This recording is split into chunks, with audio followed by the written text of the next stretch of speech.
Well, that game sucked, but I guess I gotta do laundry. Let's open up the washing machine and oh, this season it's a wash. Hello, I have a new haircut. Bruins lose 2-1 against the New York Islanders. Welcome back down into the den, everybody. You know, I thought after the last game that we were just gonna be that it was over. It was over. I think with this one actually having content in it and not just me looking sullen and bewildered for 10 minutes while the Mario 2 overworld theme plays is with meme sound effects playing at random moments. I think that I can firmly say this season is a wash. The prospects are not being called up. We are missing our top two defensemen. Trent Frederick just went down with injury and is likely out week to week. Matt Patra got injured in this game and it looks not great.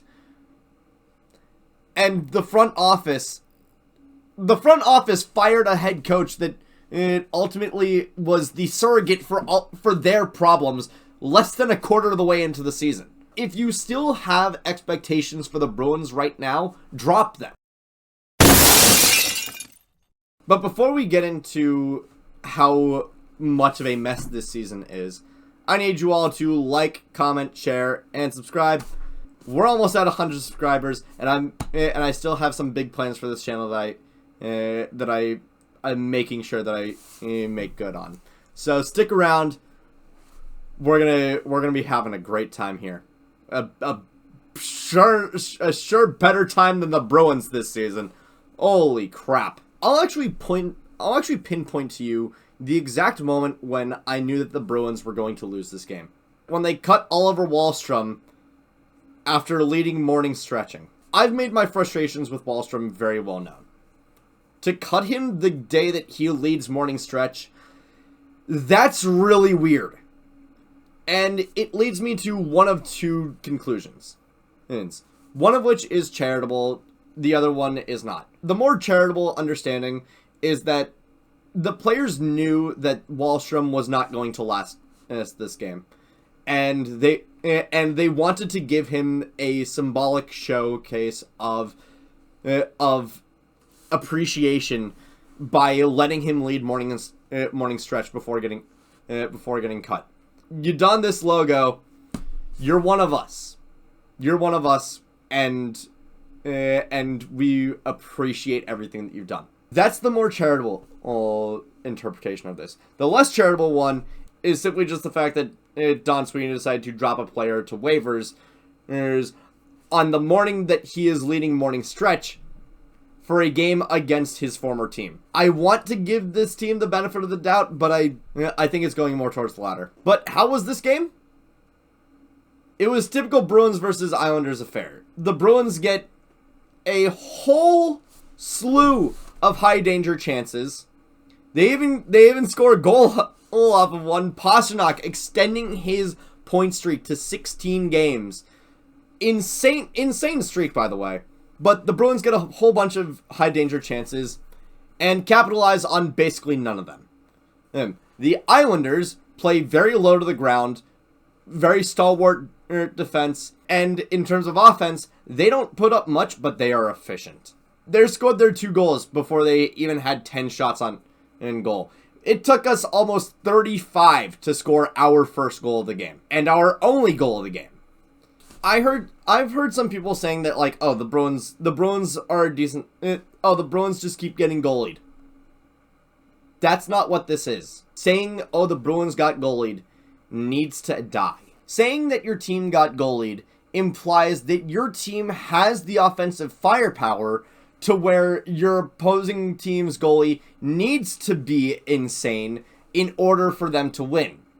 The Bruins just kept putting up shot after shot. Yes, they almost doubled up the Islanders in terms of shots. Yes, but ultimately you go back to those shots, and a lot of them are just freaking pot shots from like halfway across the zone. And very few of them were in high danger chances.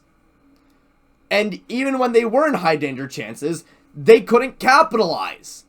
This team is so unbelievably bad at offense that they can't get goalied because they almost hand an easy night to their opposing team's goalie on a silver platter. Even if the Bruins put up 35 shots on goal, it doesn't matter when half of those shots suck. Raw stats give a small insight to how the game of hockey is played. They give a small insight into how every game is played. But hockey undeniably is probably the sport that relies the most on intangibles. Hockey is a sport where the mental game takes precedent. Hockey is a sport where the mental game takes precedent in many situations. Hockey is a sport where morale takes precedent in many situations. And so to boil everything just down to the most raw statistics, sure, it gives talking points. Sure, it fuels the daytime NHL talk show that ultimately I've gotten tired of. When you break it down to what these players can do, there's only one person on this team that can actually score right now. And it's David Pastrnak. Marchand doesn't have it anymore. Coyle doesn't have it anymore. Frederick, I mean, he's injured, but he's been on a freaking downward trajectory. Elias Lindholm doesn't have it anymore. It's just Pastrnak on an island in terms of offensive output. And so when you get to that point, when you only have one person that could reliably finish, you're not getting goalied. You're making a mockery of yourself. What are you going to do about it? Trade deadline is in a week. It's a seller's market. Probably should have unloaded Brazeau earlier. Probably should have unloaded Frederick earlier. Shoulda, coulda, woulda. Can't act on your own in action. All I can say is just get what you can. And that's going to be it for me tonight. Thank you all so much for watching. I'll see you guys in the next one. Take care.